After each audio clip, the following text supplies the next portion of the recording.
What's up, guys? Matt Brown here for lineups.com. Let's talk a little Monday night football. It is the Eagles on the road at the Packers. It is a current 1-point spread in favor of the Eagles. 45.5 is our total here in this one. We'll circle back around to this after we take a look at the injury report. If you haven't done so already, go ahead, hit that subscribe button down below. Do appreciate the support. Everything we do absolutely free. So over on the Eagles, we know that they acquired Jair Alexander at the trade deadline. They're not going to play him tonight. Word coming out that they just want to make sure that he is 100% familiar with the offense and then also 100% with a little bit of a knee injury that he has. So we will wait for the debut of Jair Alexander for the Eagles. You can see the other stuff that is really positive here for this Eagles team, which is no designation for Saquon Barkley, no designation for A.J. Brown at all. Also, no designation for Adoree Jackson. So you can see how good that is for them there. Now, if you want to look at a bad thing, Cam Jurgens is going to be out. He is their starting center, so he is not going to be out there for them. But Nolan Smith could be back. It looks like he will be. You can see 3 fulls in a row there for Nolan Smith. So some big boosts and some big bumps here, I think, on the Philadelphia side of things when it comes to the injury report.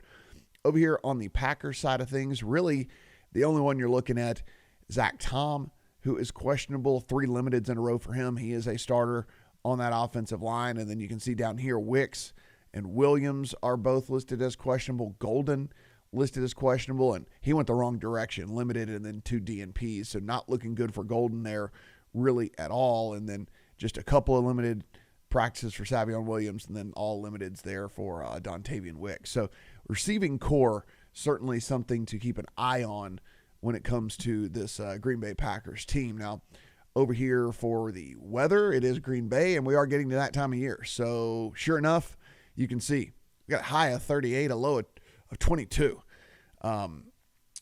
there at Lambeau for this one. Winds of 10 to 20. Going to bring the wind chill down into the 20s, according to the weather report here from one of the local affiliates there in Green Bay. You can see right here the temperature at kickoff will be near 28 degrees with winds at 5 to 15 miles an hour, though it does say the winds will go down throughout the game as opposed to up. So it's going to be a chilly one there in Green Bay, but that's about it. It does not look like it's going to be that windy. You can see it's only going to be 5 to 15, and then it says it's going to actually go down throughout the course of the game. So really just a cold game. It's just going to be a really cold game. So that's where we sit there with that one. Full disclosure, this has been one-way traffic on the Eagles. I have a 3 on the Eagles in my account from earlier in the week. Everybody has been back in the Eagles, and I cannot at all blame anybody for this.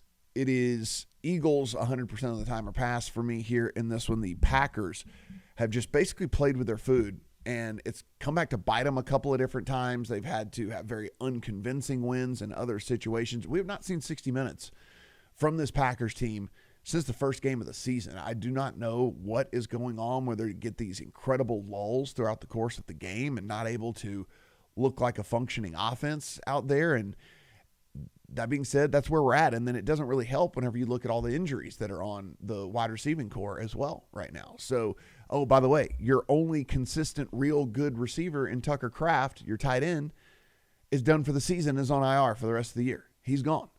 They lost him last week. So in my personal opinion, I have the Eagles power rated higher. I have the Eagles as a slight favorite in this game by my numbers. And so I would definitely take the point, or if you just wanted to play it on the money lines, you can search around. You might be able to catch a 1.5, which does make it a little bit more significant, obviously.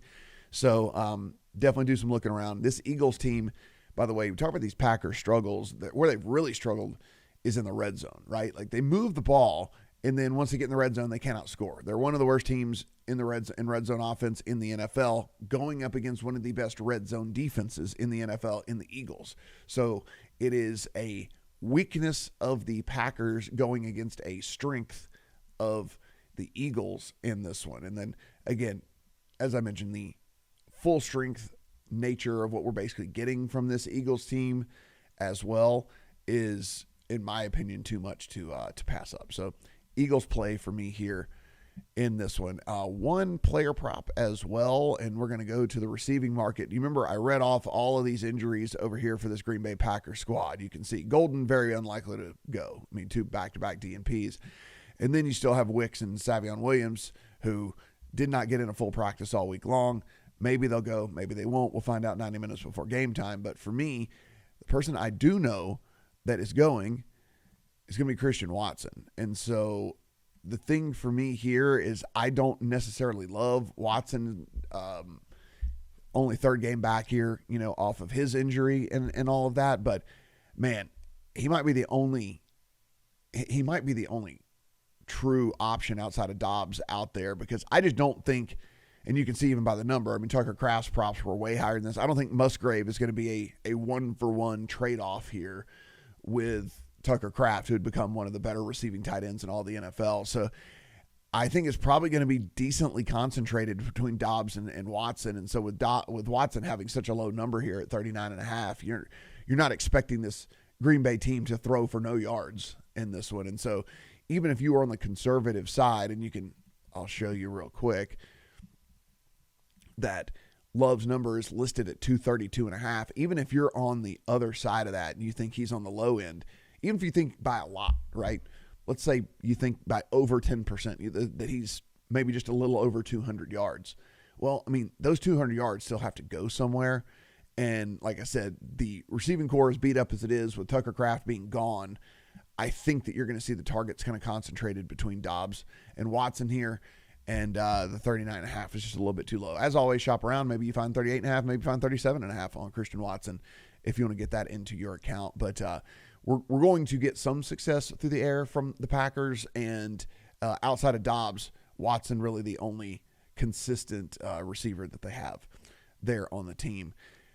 3 weeks removed now from coming back off the injury, should, in my opinion, play at least a little bit more of a role from a target perspective. 4 in each of the first 2 games back for him.